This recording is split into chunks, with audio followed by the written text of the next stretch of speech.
inevitable. You have to use your hands? That's like a baby's toy.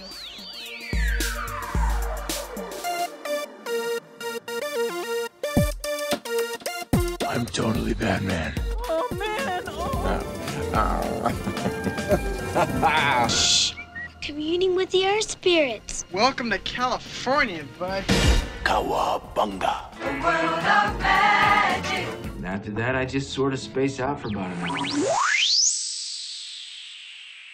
Recording now.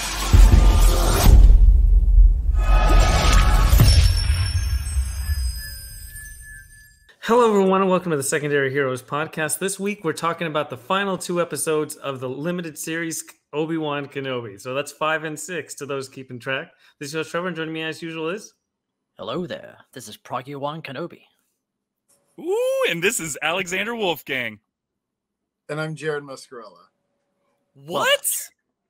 Wow. Hey, Jared, welcome back to the show, man. Hi, buddy. Thank you for having me. Oh, well, we couldn't think of anybody better to have on the show than you. The guy who worked it.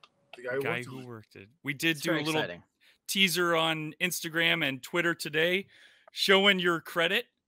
Thank you. I saw that. It was very cool. Oh, you did? Okay. We didn't name any names just in case, but I thought it was pretty neat seeing your name and credits. So it is pretty cool. And since we have you here, why don't you tell everybody kind of what you did on the show and what was your involvement in the show Obi-Wan? I am a prop coordinator, which means I work with the property department. So all those cool guns, lightsabers, anything the actor touches, I have to deal with in a good way and a bad way. So I handle all the budgets. So like this show, I'm going to overestimate. It was like almost probably like a $2.3 million budget just for my department. And I was in charge of all that money. Wow. So that's my job. Yeah, poor Alex was like, well, yeah, exactly. I'm like, maybe I should check my lottery tickets. I might have a couple bucks. Yeah, so that was my job, and I also had to help create a lot of the stuff too. So my boss, Brad Elliott, the prop master, was not joking, not blowing smoke up his over here. Is this one of the best prop masters I've ever worked with? Nice. He's just. I already cursed twice. Sorry. All right, I'm writing this down as we go. I'm going to tell Mickey. Yeah, he's super cool, and because he's a prop master who, if you come up with an idea and he likes it, he'll use it, but give you credit for it. Nice. So he doesn't go around to your other boss.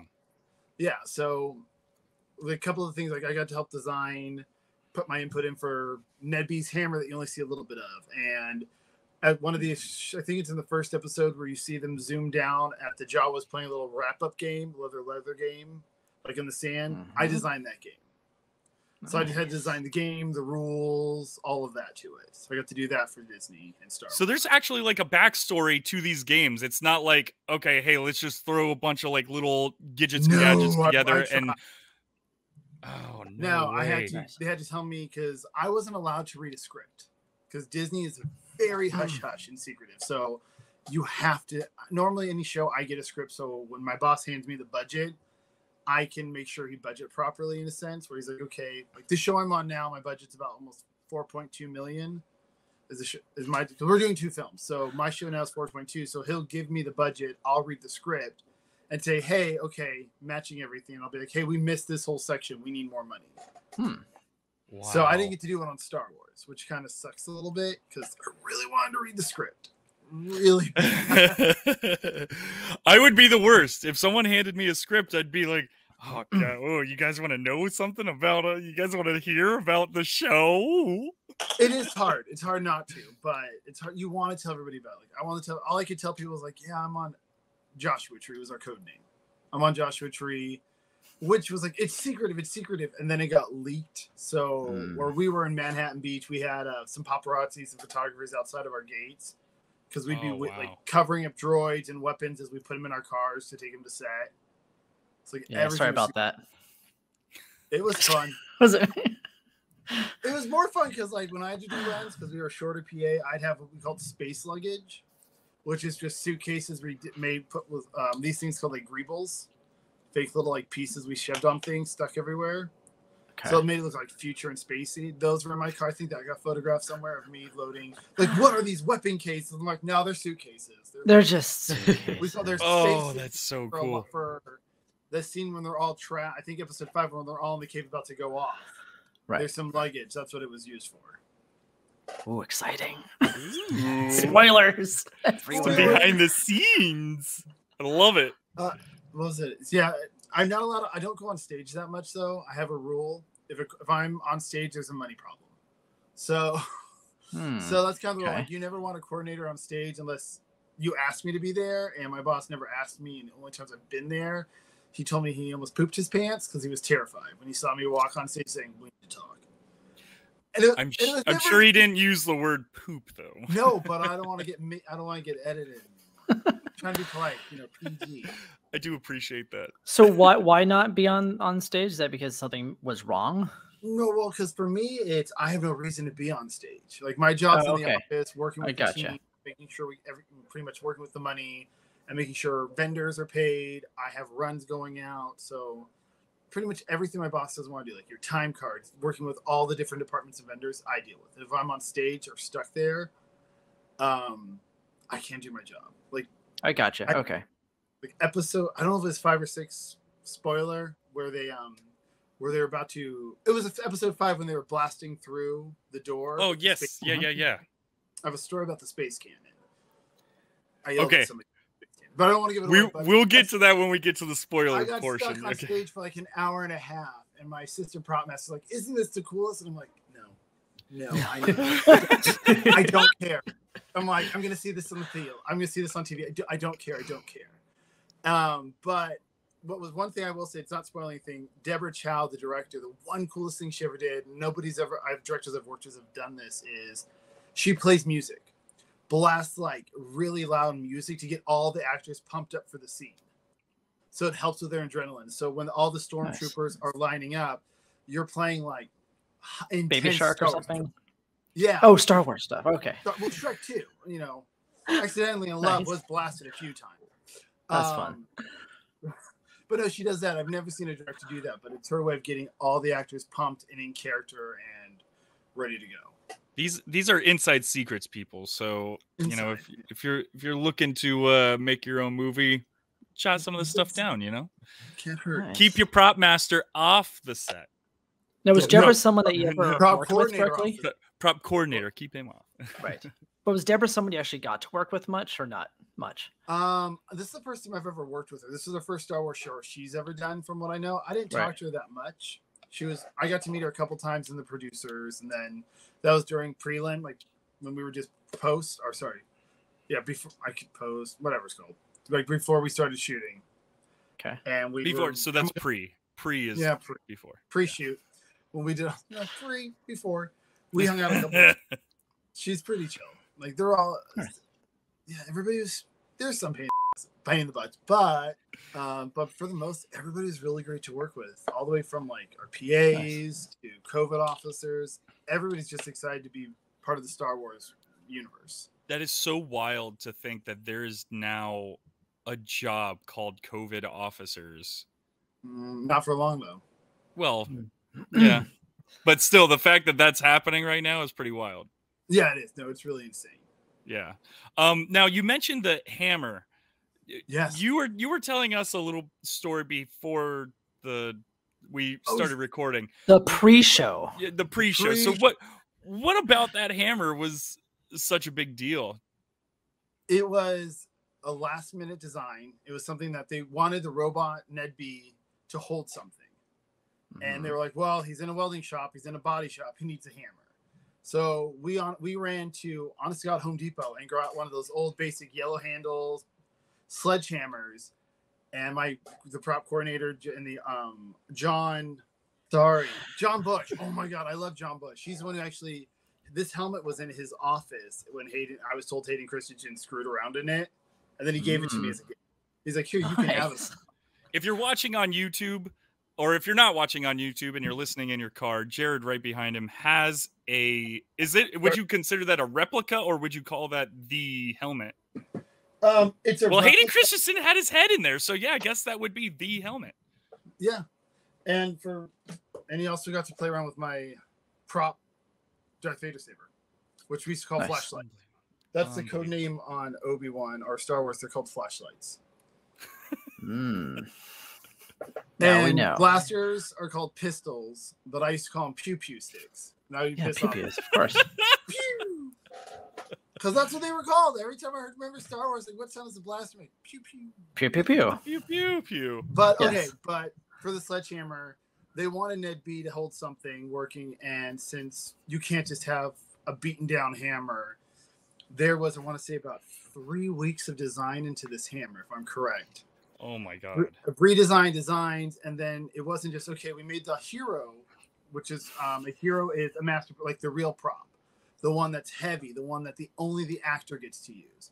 And then we had rubber prop. So because he was supposed to, if you remember, I think episode 2, he's holding the hammer behind his back and squeezing it. He was actually, if I'm correct, was supposed to hit one of the people with it.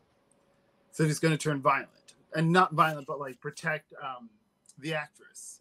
And Right. From the other actors, of course. Yeah, from Third Sister, that he was going to protect Layla, or Leia, which, sorry, her name in our show was Cece. That was her codename in our show. Ah, codename Cece. Codename Cece. Oh, that's pretty interesting. And her droid, Lola, was Kiki. Did you have a hand in Kiki at all, or Lola, for those who watch the show? No, I met Lola. I met for instance, Lola Kiki. Sorry, Lola. Hold on. I know, right? You're screwing everybody up right now. No, she was already designed when I got there. She was already designed. There was a droid that my prop master created called R2B3. It's pretty much an R2B unit, but we painted him to look like Ewan McGregor's VW. All rusted in the baby blue. He used to drive that on set. And we had, because it's like a junkyard droid. So that we got to build from scratch. And I got to help out a little bit with it, more getting the parts and paying for, making sure everything got budgeted out for it. But also we all get to put our input into how we want to design it. Now my boss has it. It's at his house. Oh, nice. So, of course. Yeah. And it sucks because he wanted so bad to be like, he's like, oh my god, I want to use it for Halloween, because we were wrapped by Halloween, and they were like, no, after the show airs, you can play with your droid out in the streets all you want. Oh no. So we had but he also, on the show, he bought an R2B2, the main Yeah. I can't remember. Right. R2D2. Star Wars, I swear, I just can't remember names. Crap. Write that down. I'm not sure if crap's a bad word, but Crap. I don't know.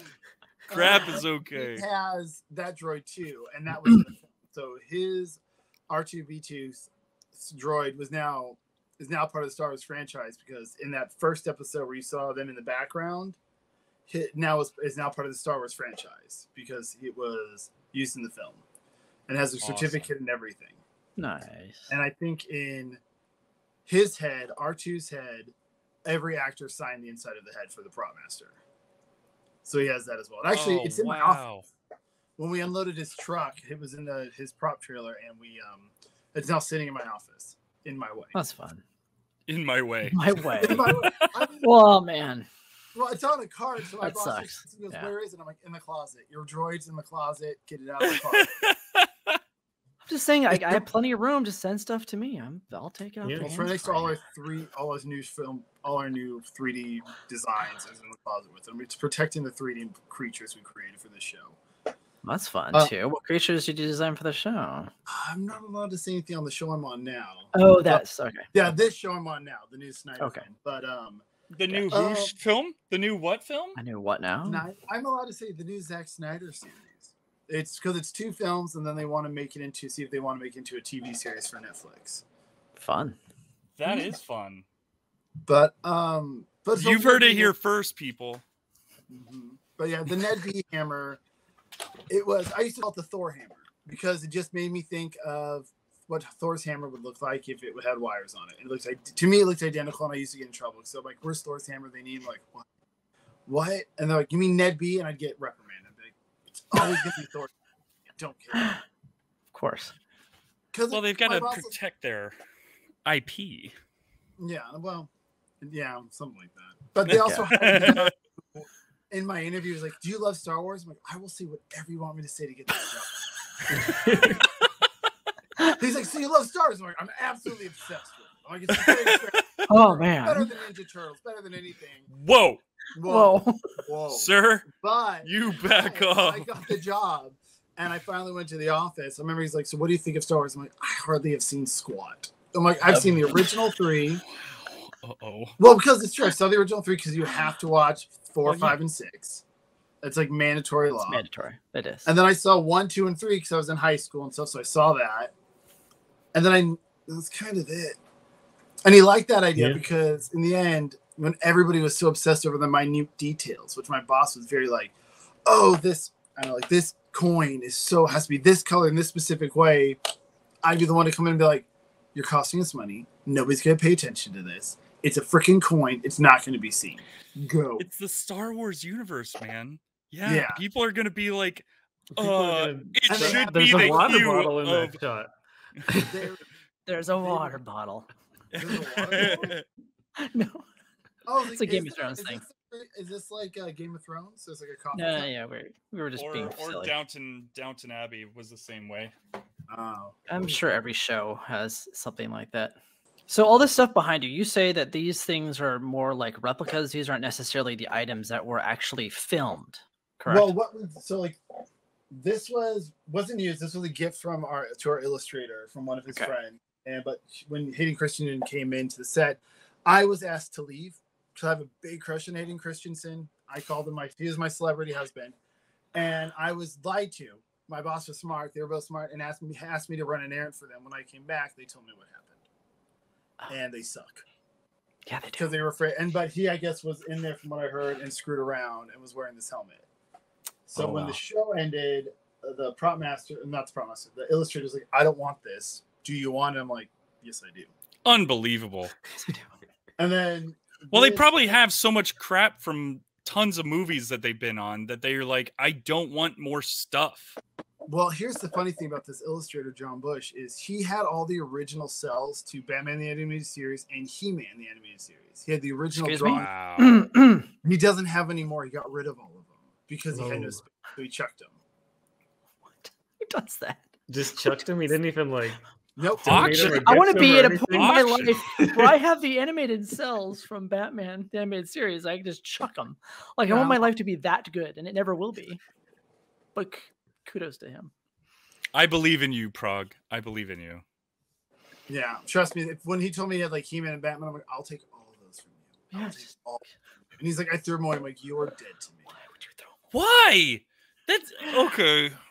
You gave this guy such high praise when we first started the episode, and now we're sitting here going, F that S. Well, I mean, so like a lot of the stuff, like there are some scenes where you see like this lightsaber. We purchased this as a prop, as a replica of this, which is one of those fancy replicas for us to use as a base to try to figure out how to remake this ourselves with different pieces, because it can't look like his lightsaber in episode 3. It has to look like his lightsaber, which would be before, like when he's battling, right when he's really becoming Darth Vader. Okay. And really, yeah. So that's kind of what we did. So we broke this apart, and he screwed around with this from what I saw, with stunts. So when they're like, we don't want this, I'm like, I will just put this with my stuff. Do not worry. Okay. It'll go right there. I'll hold on to it for you. I used to have Obi Wan Kenobi's as well, but that thing disappeared. Somebody swiped it from me, which sucks. That Obi's should be cool. Darn. All right, so they're more like practice items. Yeah, if you they weren't. I don't think call them. If they were in the film, I wouldn't be able to touch them. They would have been archived. Okay, that was gonna be my next question. Yeah, I was in charge of all the archiving. Me and the assistant prop master. Which sucks. Don't be a part of archives. It feels like it would be like doing inventory if you work at Best Buy or something like that. It is doing inventory. Or Michael's. Every bead. Because if every dollar that you spend, like I think if it was over $250, it was considered an asset. So we'd buy paint and we'd buy mold making stuff. It would be like $5,000. Like, where is this? I'm like, every freaking weapon is part of it. So we'd have to photograph every weapon. Be like, okay, this entire $5,000 purchase we made of all this epoxy and all this stuff. Here's a photo of every gun that it might have been used on, but we don't know. Here's a photo of every rubber lightsaber we made. Every All of that stuff. Because every weapon you see, pretty much almost every weapon you saw, we made in-house. We did on our studio, at our stage, where we built everything. We didn't really outsource that much. We outsourced the gonk droid to a vendor. The one who was at the whale, who they put the coins into, we outsourced. It. Which sucks, so that was the coins. Like, we designed all these amazing coins. My boss was like, this is great. And then you never saw them. All you heard was the clinking, and I'm like, oh. Yeah. So that happened quite a bit. It sounds like you guys built like these amazing things that just never really made screen time. Yeah, they didn't. But my boss was so obsessed because he's a huge Star Wars fan. Right. From the beginning, so he had to like episode, like he wanted also to do little Easter eggs. So like an episode, I think it was 6, when the aunt and uncle are battling the third sister. The pipe he used is the same. We made a duplicate pipe of what was in episode 4 when they were trapped in the trash compactor. It was I noticed that. Oh my goodness! Wow. Yeah, and that was just because we wanted it. My boss was like, "Let's just put this in there, see if anybody notices." Nice. Yeah, I believe that was also in Book of Boba Fett. No, I did. I noticed it because I noticed it in Book of Boba Fett as well. Well, I'm not trying to be a pain, but that guy, the prop master, stole our idea. He sucks.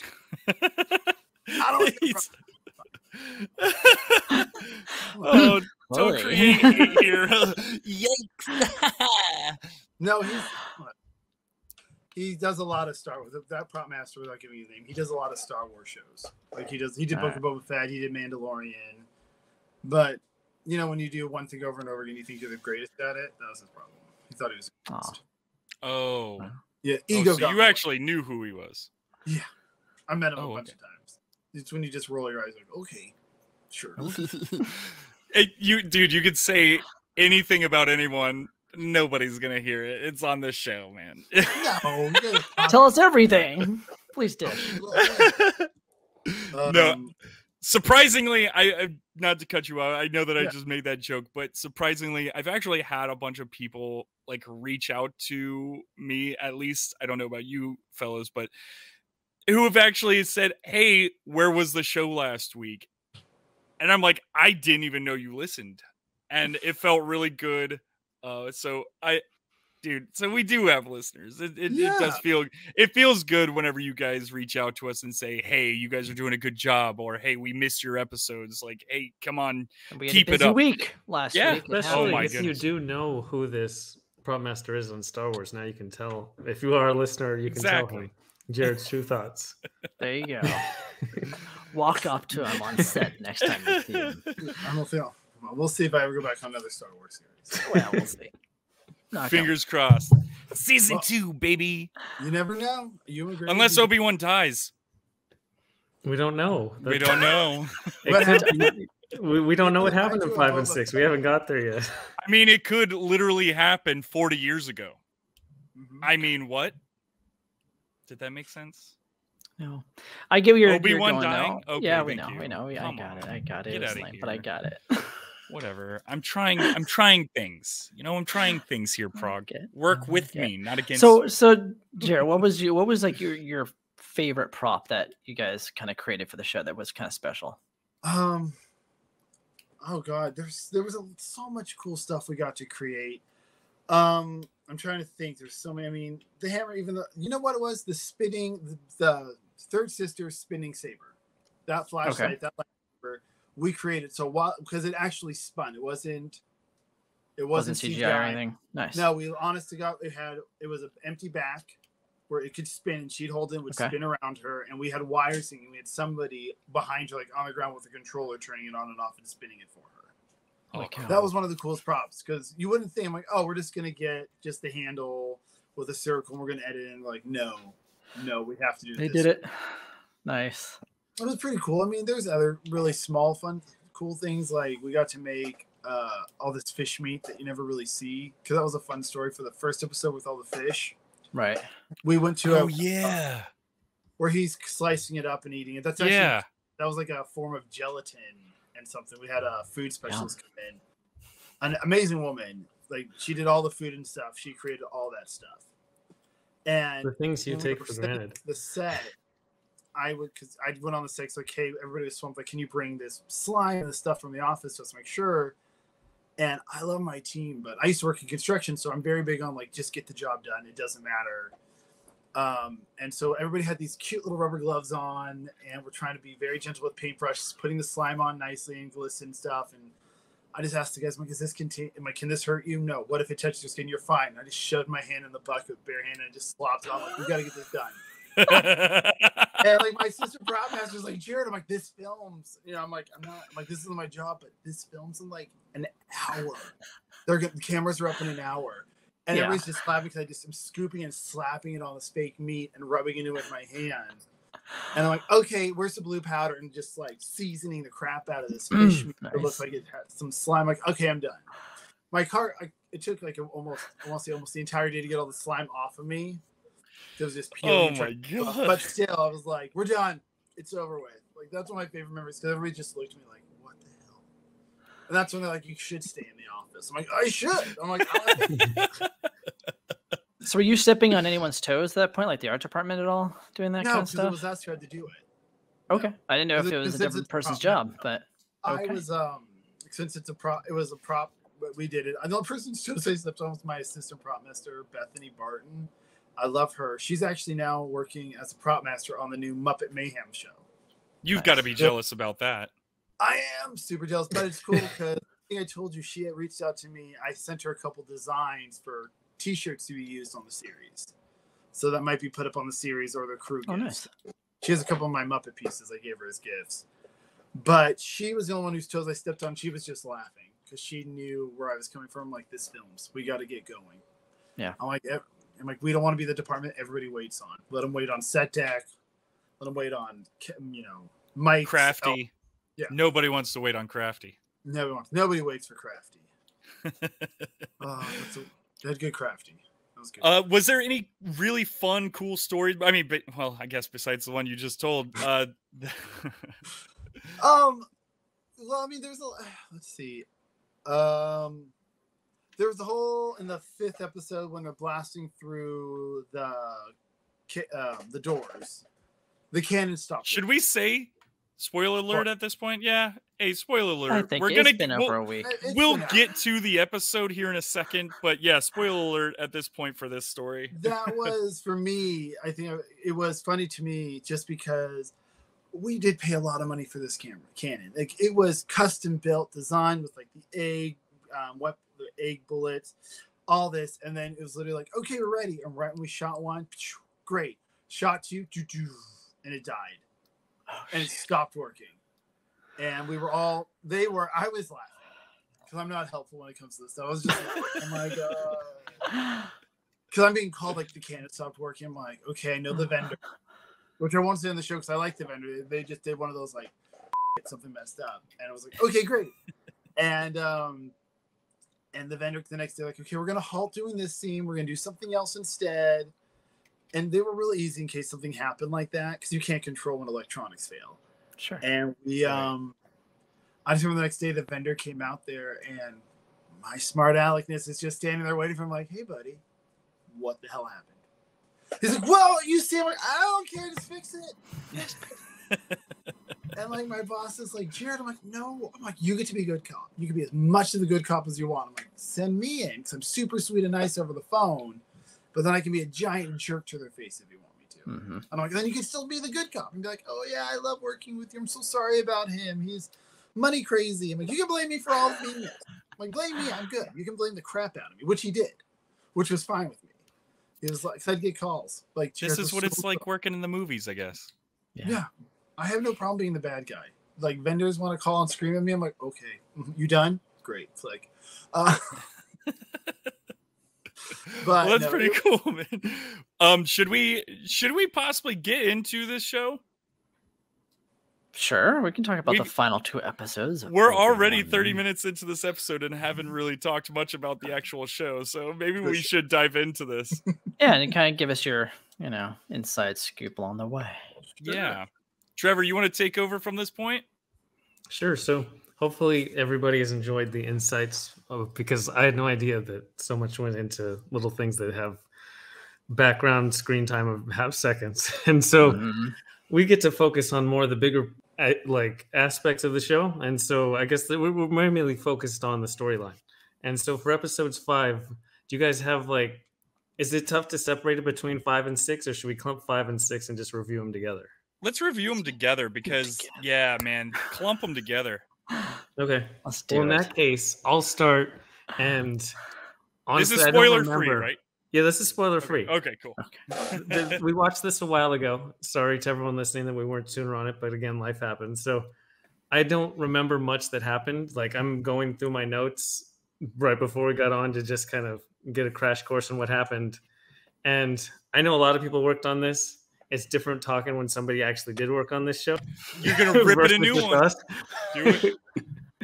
But I honestly, it fit in exactly. I kept waiting after every 1, 2, 3, and 4. I was like, there's still time for it to get better. Now that we've seen all 6 episodes, it doesn't really, there's no drama or tension or any reason for this show to exist.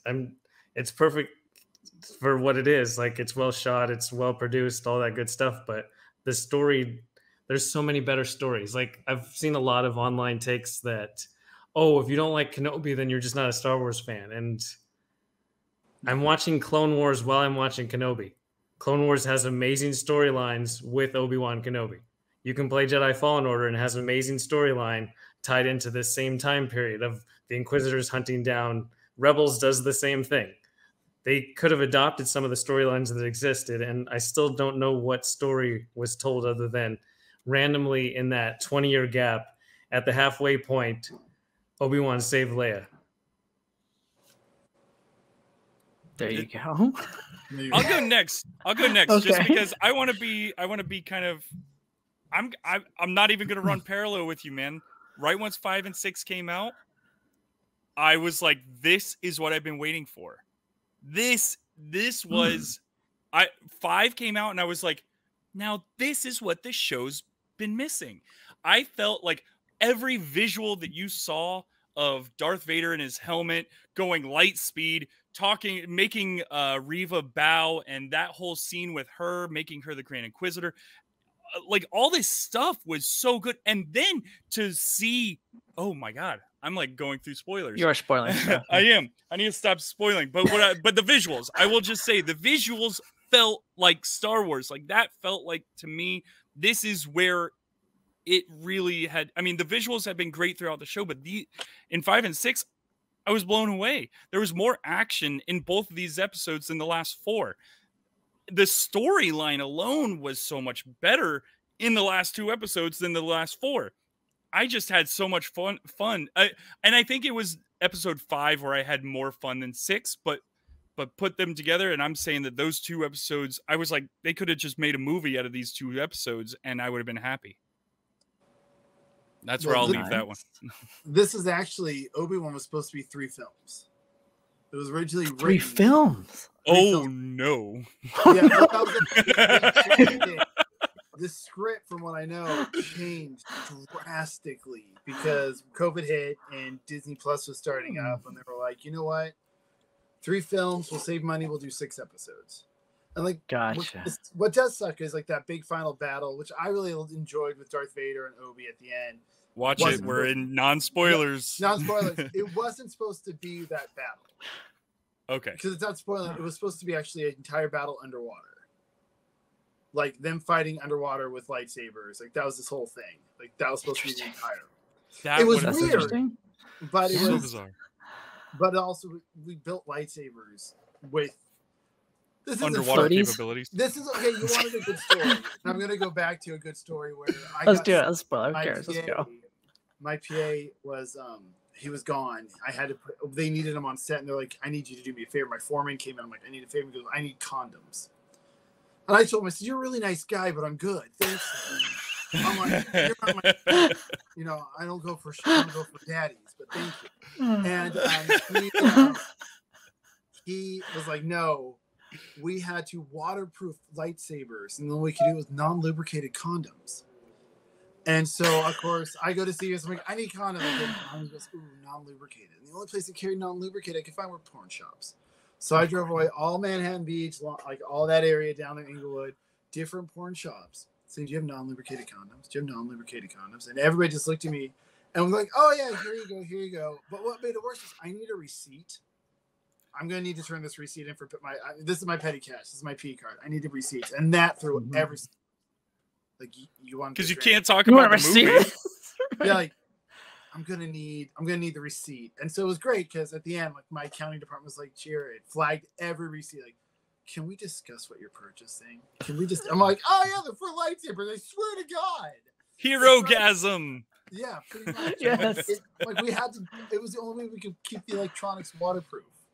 Wow. And we literally shipped all the electronics to just a small PC board inside a condom and tied it up. That's so interesting to think about. Not so much the condom stuff. That's fun, but That's fun. it's interesting to think about how this could have been underwater. This battle underwater. I feel like that would have been just an absolute mess of a shoot. I think they were also still kind of coming off because a bunch of the people as well came off of like my boss, Brad Elliott, was the prop master on Avatar 2 that's coming out. He was in New Zealand on that. So a bunch of the people came off of New Zealand. So I think they were kind of going off of the whole underwater theme of that idea. Mm-hmm. And then they were trying to tie it in here. And they wanted something different between the battle between the two guys. Like the fight. Right. They wanted something that nobody's done before, but water versus fire, it makes sense, right? They already did Mustafar. Yeah. Do water. Yeah. Okay. Prague, you're a non-spoiler. Oh, yeah, that's right. Non-spoiler. Yeah, I think, like I had mentioned in the beginning, I really enjoyed the first 2 episodes, and a lot of that was because I was surrounded by hype. I went to Star Wars Celebration, I watched it there, but it was kind of fun. Like I kind of fell in love with the fan service-ness of the first 2 episodes. I was expecting this to be a Leia story, and Leia's one of my favorite characters. So I was like, oh, that's really cool. We get to get more of that background. And then the next few episodes came out, and it was kind of underwhelming for me. So I wasn't too sure where the story was going. Like I kind of had headcanon stuff. I'm like, okay, maybe it can go this way, and it didn't. And then these last 2 episodes were fine. I think they were serviceable. They weren't great, different. They didn't wow me. It was just something that happened. So I enjoyed aspects of the 2 episodes a lot. And I would say overall, though, the stuff that I didn't like outweighed them. So it just kind of became like par for the course kind of stuff. Not like the worst Star Wars. It's not the best Star Wars. It's just a show that happened. It was fine. I'm not angry about it. I know there's people online that like will just be absolutely angry that this show exists, and it's like, well, that sounds like a Star Wars fan. It's fine. Yeah, I mean, it's kind of insane. I didn't realize how intense Star Wars people were, like the fans. Oh yeah. They're ridiculous. Like, dude, it's a fake show. You know, there's exactly. Oh no, dude, stop what you're saying. Don't go any farther. No, but I mean, like, go farther. Like that's what exactly. Like, it's also a kid show. Just FYI, these are kids movies, by the way. I don't know if people know that. They are, but I mean, I can say this much. We're gonna get some hate. George Lucas said it himself. Go ahead and hit him. The last 2 episodes, 5 and 6, were to me a lot better because they did. Like, you got the little intro, you got Flea, you got to see Flea. Because I'm assuming people have seen episode 1 and 2 and stuff. Yeah, right? yeah. Got to see Flea, and you got to see kind of a little side story and everything out of it. Like, it did run a little slow. Like, my partner and I even said the same thing. We're like, where are we going? Can we get a little? I'm like, just slap somebody. Right. Give me a little bit of action. And it was kind of interesting. I mean, I feel like to me, like what whoever was saying, like, what, you know, was a story within the middle of it, like of him with Leia, but I think it was just, this was their way of saying this is how Obi Wan and Leia met. Like, so when she in episode 4, like that was the whole point of this, was in episode 4 she's like, oh yeah, like how they know each other, right? My only hope. Obi-Wan, but they don't know each other. The problem in episode 4 is she says, my father fought with you in the Clone Wars. That's her. She's not, remember that time you rescued me when I was kidnapped? That's why you never link up to things that were made 40 years ago. Episode 4, 5, and 6 again. Yeah, they will. They will. They'll remap. The one thing I will say I did enjoy was watching the first episode and getting the recap of of movies 1, 2, and 3 because I didn't remember squat. So I did appreciate that because it's like, oh, we said that's right. Those movies did happen. I forgot. Oh my god. I'm like, oh yeah. I'm like, oh thank God. I'm like, I don't think I have the patience to sit down. And not just because it's Star Wars or they were not that great at films, just because I don't have time to watch movies anymore. Sure. But there you go. Well, that's my excuse too. I just don't have the time to watch the prequels again. Yeah. Yeah. We should probably get into the spoilers section, but before the spoilers, let's do some socials. To check us out over on crossthestreamsmedia.com. You'll find all of our episodes, YouTube, our links to all of our socials and everything more. If you don't want to go to crossthestreamsmedia.com, oh, that's right. We've got music for this part. Don't worry, it won't throw me off this time, which it already has. Check us out over on, yep, see what I mean? Instagram, Facebook, Twitter, and more. At Secondary Heroes. Leave us a voicemail over on Cross the Streams Media as well if you have opinions about this show, or if you have opinions about anything, man. Just send us a voicemail. I should probably check our emails. We might have a couple that I haven't listened to quite yet. Go over to Instagram, not Instagram, but YouTube, and leave a comment, subscribe, like, because it helps more people see our episodes. It's a lot of fun, man. And I like to keep up with the analytics, so it's fun for me to watch the numbers go up. Tick, tick, tick. Is there anything else, boys? I'm vibing, man. Am I missing something? I know this is a real vibe right now. You know what? And one last thing, if you guys could, if you are listening on iTunes, go over to iTunes and leave us a 5-star review, because it really does help the podcast grow. We want more ears listening to us, and we want to bring on more guests like Jared, who spent half his life on this Star Wars thing and not even a Star Wars fan. Isn't that fun? I'm kidding. I'm joking. Anyways, just remember, all this is free for you, and it's priceless to us. Awesome. Wow, So hard cut. That was hard cut. I don't have soft transitions. Fade in and fade out is not part of my tool set, but we do want to everybody, if you've not seen this show somehow at this point, it's been way after. This is a spoiler point, but again, if you watch episode 4 of Star Wars, you spoil the entire thing. So I did like the lightsaber battle. I mean, that was a good lightsaber battle. I mean, the whole thing was too dark, but it was nice. It was well choreographed. I really enjoyed the emotional weight behind it. It was fun. It was also fun to see Anakin's voice come out of Vader's mask when it was broken in half. And it that was my favorite part thing. of Oh, it's fantastic. 6, like, that's what we wanted. We've been waiting for like the whole, series, I think, for that kind of moment to happen. So that was really nice to see. So I think that was kind of like a big highlight for me, for sure. It's that. Honestly, I'm gonna piggyback on that. Yeah, Obi-Wan coming through and hitting his whole like chest mount with the back of the lightsaber was really cool, and then slicing half of the mask off of his face, and then having Anakin say, "Anakin's dead. You didn't kill him. I did." I was like, oh, that's good. I like that. Even though we all knew that, it just coming out of a half modulated voice from Hayden Christensen and oh God, his name. Give me his name, guys. James Earl Jones. James Earl Jones. It was like half and half of their voices, and it was so modulated, and it was like, that just sounds so good, man. It sounded so good. There you go. Yeah. All right. Trevor, anything?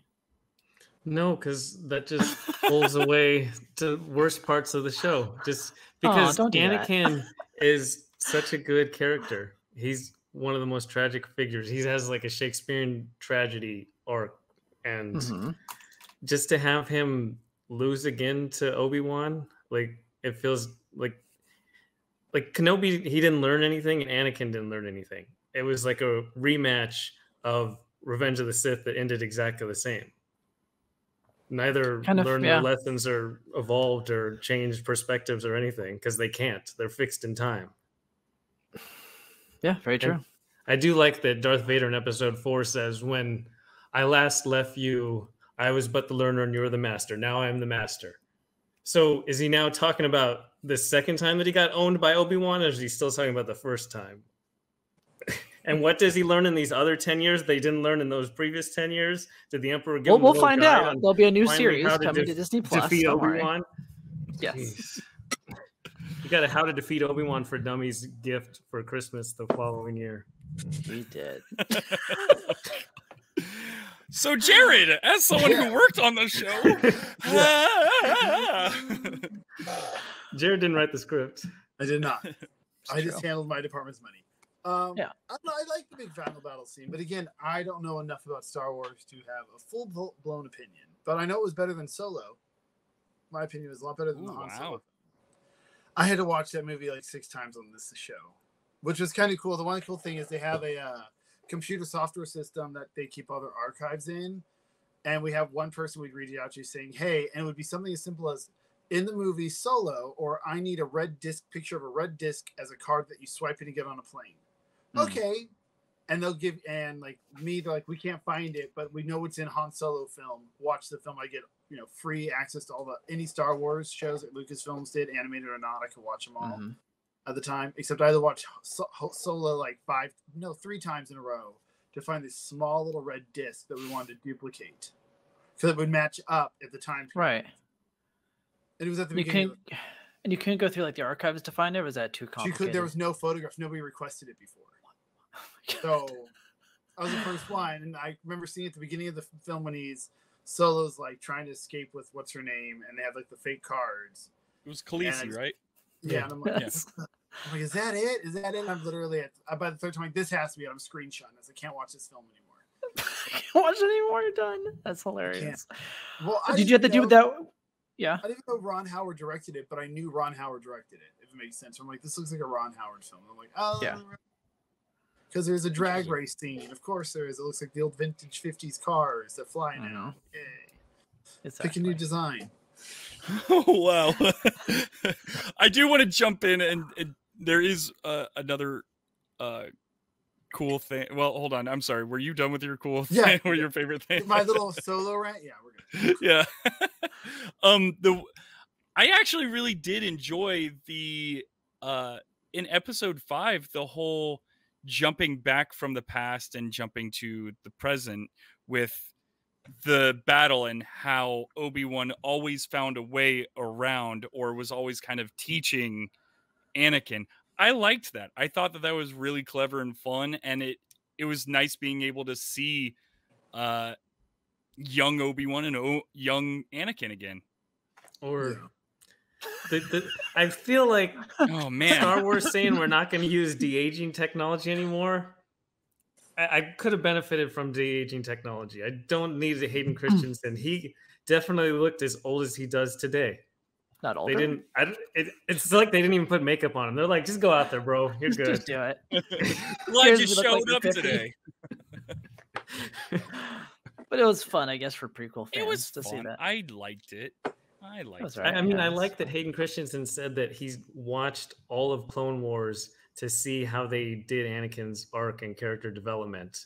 And he definitely had more of that, of striving for victory and not just like taking kind of the easier path. Like, he wouldn't necessarily go through the whole thing. Like, Obi-Wan could essentially outlast him just by being by the book, because Anakin's going to get bored. He's going to lose patience, and he's going to lunge or do something to lose position. Yep. So it's kind of nice. It's fun arc with that. Yeah. Yeah. For sure. I mean, there's the great scene where Vader pulls down the ship. I mean, that's awesome, no matter who you are or how they slice it. Yeah, I love that Star Killer scene. The only thing I didn't... Okay, should we start just... I'm sorry, Jared. We're going to start butchering your show, man. No, we love the props, though. The props were great.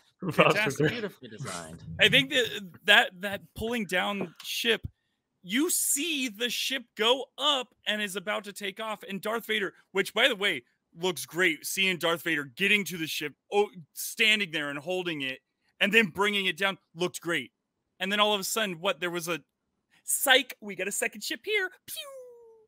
Why didn't he just put his hand back up and grab that other one when he saw it taking off? I don't know. He used a lot of force, man. He got tired. Did the Metachlorians get tired in his He was bloodstream? I'm never going to stop with the Metachlorian jokes. I mean, that setup, though, was also good because it looked like they were setting up the same Hoth scene where he gets there and the Falcon just flies away before he gets there. I mean, they had that same setup. Similar. But sure.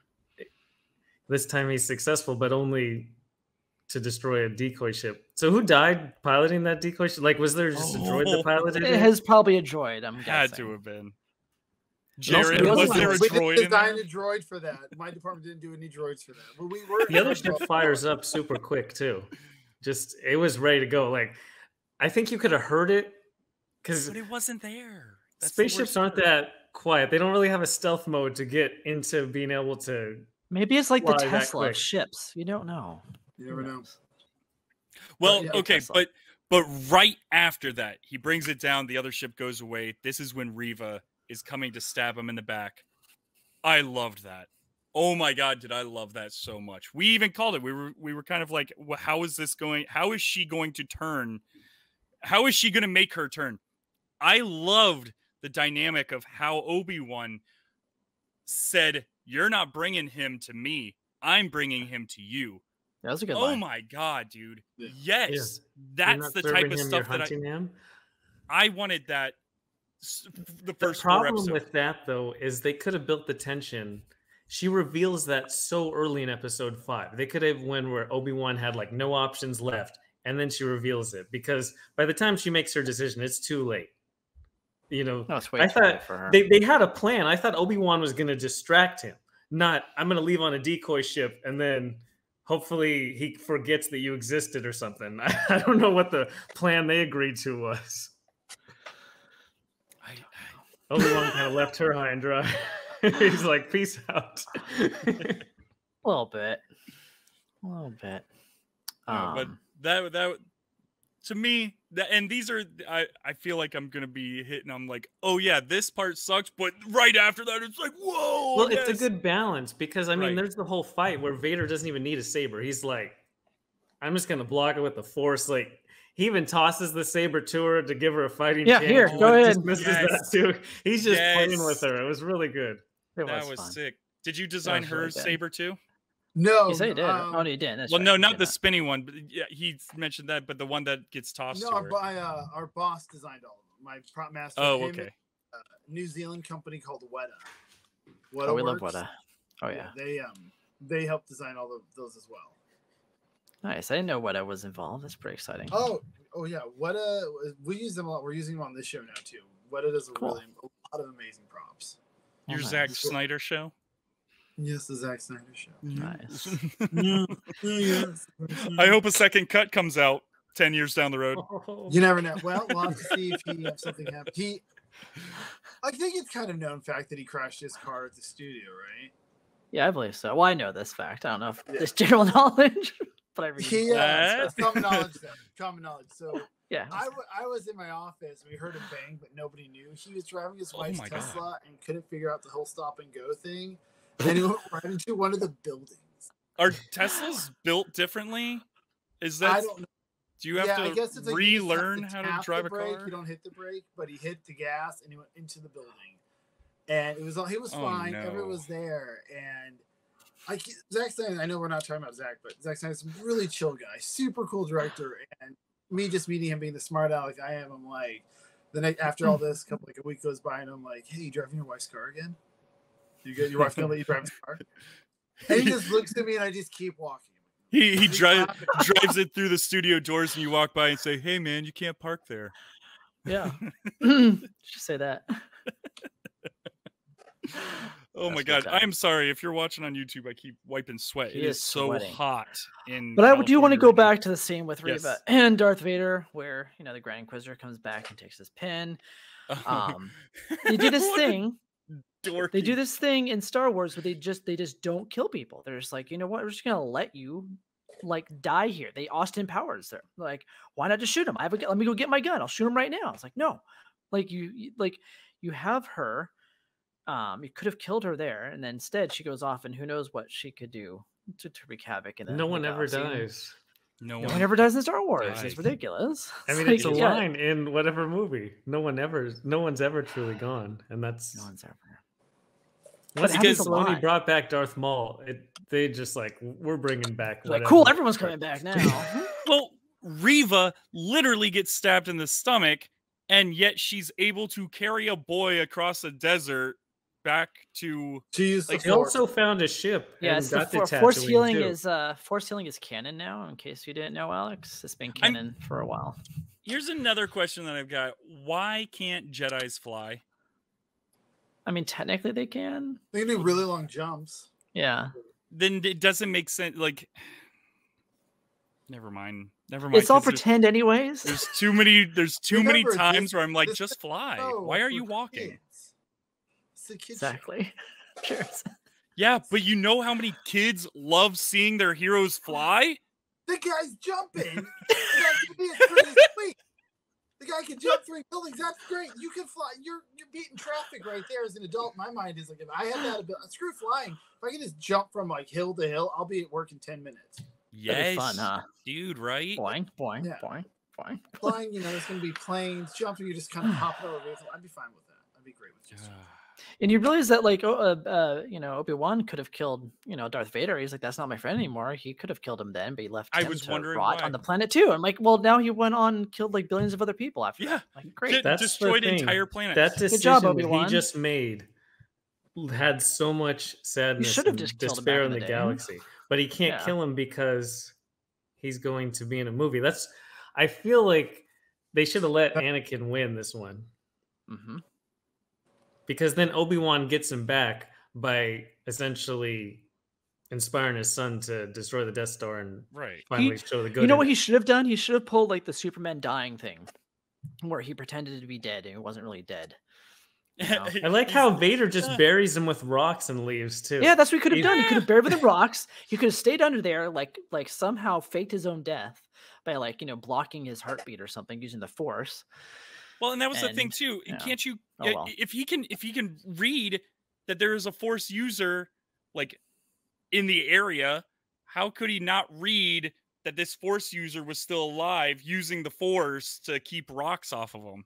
Well, maybe he didn't think because he knew he was weak. That was the whole thing. Luke's because he saw he was weak. In episode 2 or 3, he saw how weak. But he just said you're now strong. You are at full strength right before the fight. He goes, "Oh, you've got all of your strength back." Smart. He's being a smart ass. Smart Alec. Well, no, that's how I was saying it. I was saying smart Alec. I'm like, I don't know. He goes, "You're fully strength now," or something like that. He knows how weak he is. Why wait to see if he suffocates? He's trapped. Let's let him starve to death. More of a suffering death from. No, Anakin's literally done this in Clone Wars, where he holds a rock over himself, where it looks like he's dead, but he's covered in rocks, and it's the same. Anakin's experienced this; he knows. Clone Wars, Rebels, everything's tied in together now. That's how we do it on Obi-Wan. I love it. Love it. Yes. I do want to give a shout out to Leia. Somehow, her droid fries all the wiring in the base. Like, it literally uses a laser and cuts the wiring. And she brings in a screwdriver and somehow fixes the entire thing. Tink, tink, tink. It's done.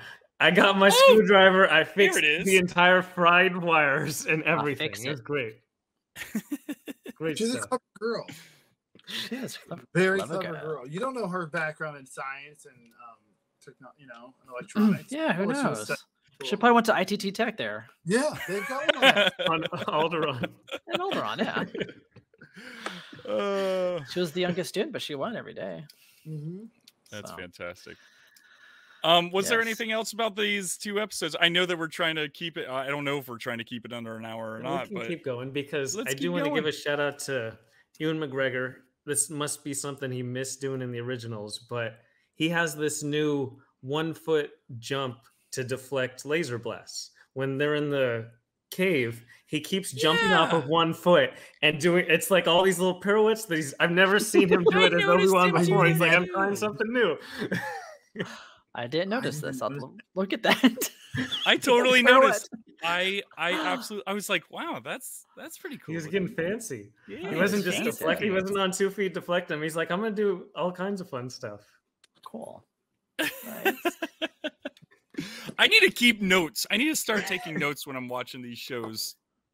There's also a point in episode 5 where he says, admit your beat master. It's over. And he literally has the high ground. And he doesn't say, I have the high ground. It's totally set up for him to say it. And he doesn't say it. And I was so disappointed. I was waiting for it. And it just didn't happen. I can't, but missed opportunity. Jared, this is where you got to step in, man. What do you want me to say? I mean, to me, I would. You should storm onto set. There's wasting money when they do. No, to me, with saying I have the high ground is too much of going back to that one. It's just too much of a fanfare. Yeah, and then people would complain like, I can't believe that line is just etched in Anakin's mind for the past 10 years. He hates Obi-Wan so much. He despises him for that moment. There's no way. That is Anakin true. is like the biggest drama queen there is. There's no way he's not using that line. Anakin's the type of person, he flies a TIE fighter standing on top of it. He uses the Force to control the engines, and then again, the Force for the wind to blow his cape, just so he can come in impressively. I mean, the cape was everything, if anything. Anakin literally went to the Dumbledore School of Drama, so he definitely knows how to do it. I've ordered my own Darth Vader cape so I can wear around my work. When I'm walking across the studio lot, I just want a cape billowing with me so everybody gets the hell out of my way. Nice. I would love that. I like that. Drama. I like that. But to me, if I heard him say I have the high ground, I'm like, oh, that was a cheesy line. People would complain. There's no winning. Because either you don't say that's the thing is, I definitely agree. There's no winning, no matter what they did. Either or, people are like, "You said it." Oh, what? You said it. Yeah. Or you didn't say it. Right. This opportunity. Was there a Wilhelm scream in this? I think we pointed it out. I believe in one of the episodes. I think it was episode 3, the one that I really did not care for. Okay, cool.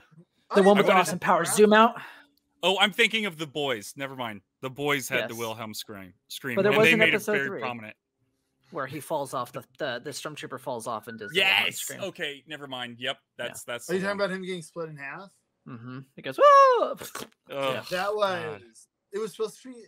We had it a little more gruesome, but we had to hold back. Like we wanted like his intestines to come out. Like that's what we were like to show like he was, and they were like, no, this is Disney. We're like, come on. Oh, missed opportunity. Jared, are you watching The Boys? No, I've never seen it. Oh my God, watch The Boys, and I then watch it, and then get on that show and become prop master, and then nobody wants those props, man. Oh yeah, not after this season, not after Hero Gasm. No thanks. Oh, I saw that clip for Hero Gasm. That was interesting.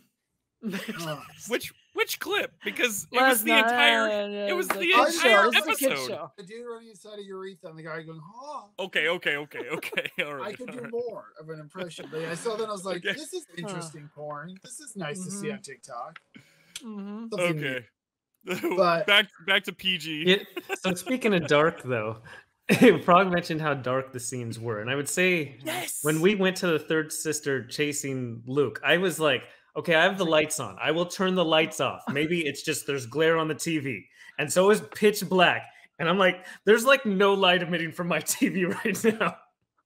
That was all filmed in Glamis. So they couldn't put outside lights. This was all the natural light from the moon and everything with just minimal lights from the speaker. I figured they tried to do it on purpose, but I don't know if it conveyed the best for the scene. That was hell. I was very grateful that shooting I did not have to be a part of. Like I asked, I said, "Do you need me there?" They're like, "No," and people were dehydrated. A bunch of people got rushed to the emergency room. They were running 2 crews at the same time. Glamis is so hot. This was somebody. One of my people I knew got bed bugs at their hotel room. Oh my God. Yeah, this was towards the end of the show, and they were telling me, I'm like, because all the producers, everybody had air conditioning, but like all like set deck, everybody else had. Oh no! Prop trails were in the trailers. This is stuff you probably shouldn't be saying. No, it's nothing wrong. It was just there's nothing wrong with bed bugs and going to the emergency room. Everybody was dehydrated. There wasn't enough water. We're in Glamis where like you touch the sand and you're being burnt. And it was all for like when Ewan McGregor dug up his box, like where his lightsaber was. It was for that scene in the walking away scene in the chase. It was just that was an intense scene. They wanted to be as natural as possible, which did suck because it was super dark to the point where I'm like, you couldn't really see Luke up on the cliffs when he was like running past her. And I'm like, I saw him, but like it was very faint. Yeah, I was like, is that a dingo? I'm like, did we put a new creature? I'm like, is there a new creature? Do we not know about this animal in the background? I'm like, the dingo ate the baby. That's what I thought from him. I'm like, oh no, it's Luke. He fell and he's unconscious. Right. I'm like, and then third sister saved him because she didn't want to be a murderer. She force healed him, and he forgot about all of that because he still wants to be a Jedi. I just want to be a Jedi. Anyways, we're not talking about that.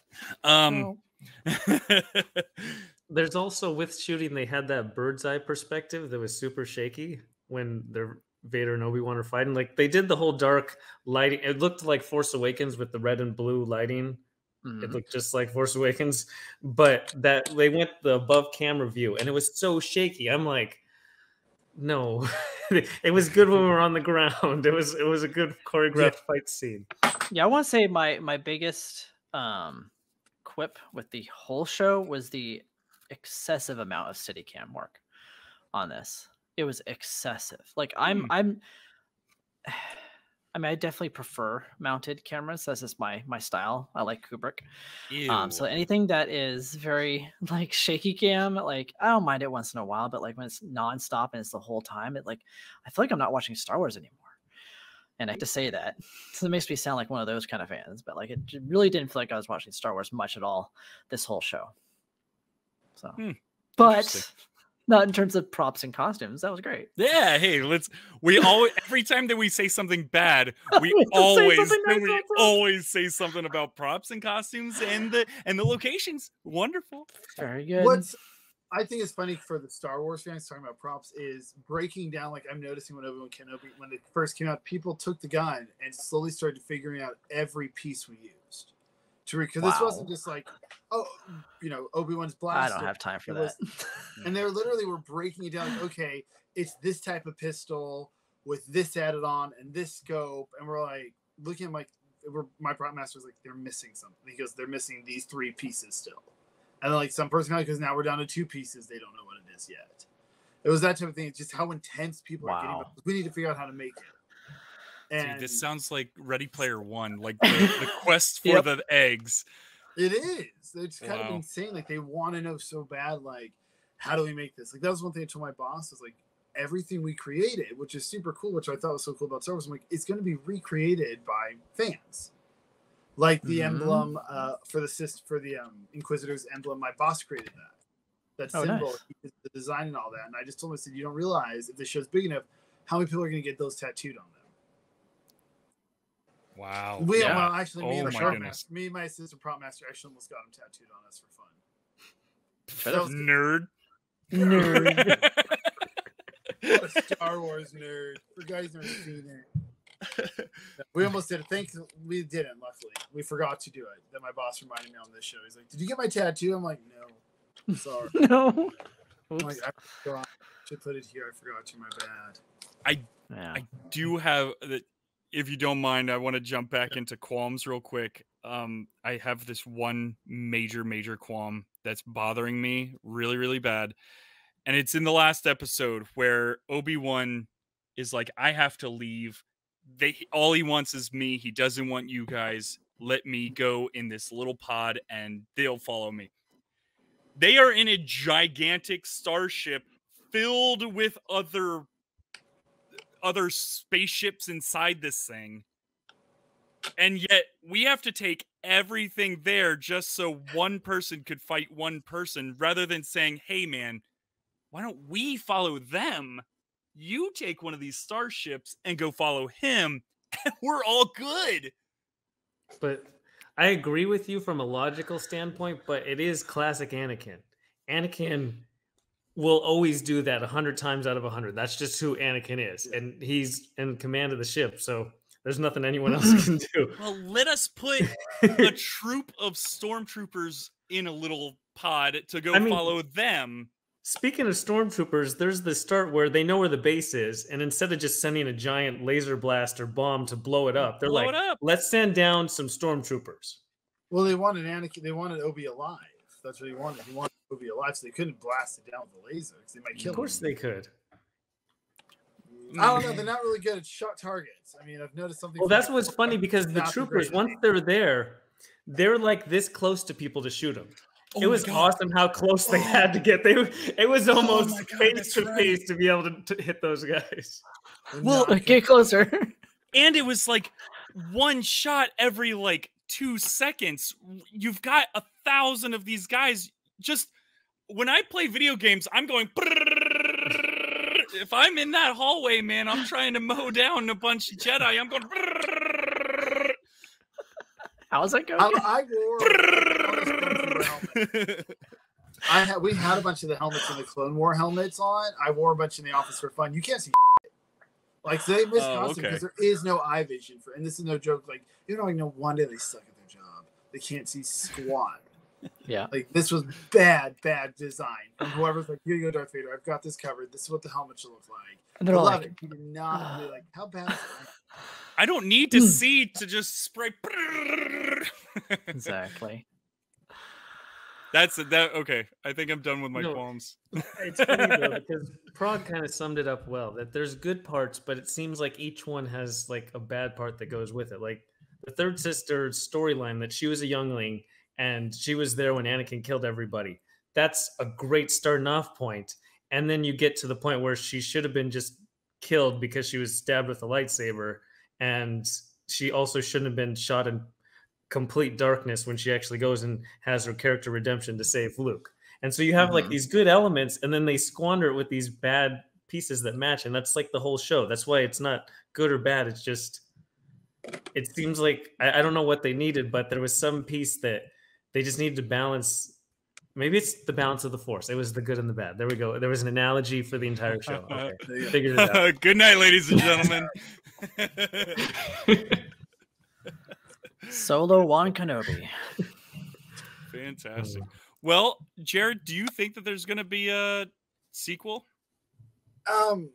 I don't know. I'd like there to be because it'd be more work for me. Talk about it, man. It's not like you signed an NDA, man. Just talk about it. No, we've all put our talks, like my boss and I talked about it, and the only thing we can do is in episode 4 where he's fighting Darth Vader, Obi, and he vanishes. It's called something. I don't know what the name is. Where his whole body disappears in front of Luke. He has to learn. My boss said one thing. He goes, Obi-Wan has to learn how to do that. He doesn't know how to do that yet.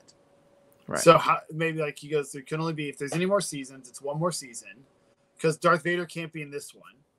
Like in the next season, he can't be in it because you already saw what happened to him. Now he's got to go do Rebel One and all that other stuff. He's got to deal with those people, and so it's got to be Obi-Wan and Yoda, and Yoda needs to train him. That's why he meets Qui-Gon at the end. Nah, but Qui-Gon's true, but Qui-Gon can lead him to Yoda. Because Yoda teaches him. Yeah. So Yoda's the one who told him how to do it. Like Yoda hasn't been able to achieve it himself yet because he's still alive. Qui-Gon actually figured it out. And so at the end of episode 3, he's like, your old master has a technique for you, which he's been trying. So now, I mean, shout out to Liam Neeson showing up. They were going to do another series. It's kind of got to be like that one. But like that's the only thing I told my boss was if you use Yoda, it won't work unless you use Frank Oz as the voice, or it's a worthless show. Because you have to have the same character voice for it. And I think he's retired now, Frank Oz, from puppeteering. I believe so. Well, you could probably use George Lucas. He's got a very similar voice. No. I'm just saying, dude. Just saying. But I mean, who knows? Our show was the most watched show at all of Disney Plus and viewing. Like since it's been on, it was the most popular show to watch. So that works in our favor for a sequel, a second season. Money, baby. I mean, money. Leia can get kidnapped every year for the next 10 years until the episode 4 actually starts. We're good. She's a sweet actress. I mean, that actress was super sweet. She sold me Girl Scout cookies. I can't complain. I like her. Oh, dude, yeah, come on. My office with her little uniform on. I'm like, look. She goes, hello. I'm looking over my desk. I'm like, who are you? So you bought cookies from Princess Leia? She's like, you're buying cookies from me. You know who I am. You're buying cookies from me. She worked. It worked because I was like, all right, what do you have? And because she wheeled in the car with all the cookies, I'm like, what do you have? And I'm like, all right. And I asked her because those Girl Scouts, man, they're crafty now. They take cards. They've got swipers and stuff now. Unbelievable. Yeah. So she's like, and I'm like, I don't make a lot of money, but I'll buy like 5 boxes from you because you're super cute and you're not in your Leia costume and you're wearing your Girl Scouts. I'm like, I'll buy cookies. That's fine. I'm like, thank you. Nice. And she was super sweet, super cute about it too. Tag-alongs. They're the best. But for her birthday, the one thing we did do for her birthday was we had a droid party. I wasn't part of it. What, a droid party? We had it's like five Nights at Freddy's. Pretty much. We had all of our droids come out because we were in charge of all the droids with the hold on. Yeah, the Droid Builders Club. I became an honorary member. I got to get one of their coins and help build droids. But they all came in and did a parade for her and hand her cake because she loved all the droids. Especially there was a graffiti droid that's kind of in the background of I think episode like 2 or 3. That was her favorite one. So I brought her cake. We did a big with all balloons and hats and all the droids. Did a big parade running around with them. Nice. Sounds adorable. It was. I was not there for that. I said, "Film it. I live in Van Nuys. This is Manhattan Beach. I need to go home." I like the Manhattan Beach area. It's really nice. I do. Now when you live all the way up here, like 45 It's minutes. nice and cheap to live in Manhattan Beach for sure. There's a reason. I would live in Manhattan Beach. It is so like it reminds me of Florida. It's expensive. Yeah, it's expensive. Oh, you want to live like I want to live. No, you can live like in Inglewood near Manhattan Beach. Yeah. No. Okay. So, Kenobi. Hopefully everybody enjoyed it. We found some new insights to it. And if you haven't seen it yet, it's available to stream whenever you want. You can watch it at your own pace, and that's the fun of it. Is it the best Star Wars show? It can be to you. Oh, Trevor. I like that, Trevor. We should end every episode like that for all the we should go back and re-record Velocipaster and end it with that. I like it. Very sweet. To everyone listening, we hope you enjoyed. And Jared, thanks for joining us. Actually, Jared, before we leave, why don't you pimp yourself out? Who are you? Can people follow you? All that stuff. Yeah. You can follow me on Instagram and Twitter, Sad Sidekick, all one word. You can see all my art and some fun photos that I am allowed to post from shows now that it's done. So different things like that. But yeah, that's where my handle. You can see custom design works I've done on shoes, art pieces. I'm doing one right now actually for not to be political, for Roe versus Wade since it was overturned. I'm working with a Muppet group and we're designing Muppet pieces for auction for women's rights. Very cool, man. That's awesome. That'll be up on my site. More information once we get it from our host. So Sad Sidekick, everybody. Sad Sidekick on Instagram. The Charlie Brown of superheroes. That's me. That's a good tagline. That's me. Cool. So, thank you to everyone listening. We hope you enjoyed, and we'll talk to you next time. All right, I'll go. Adios, y'all. Bye.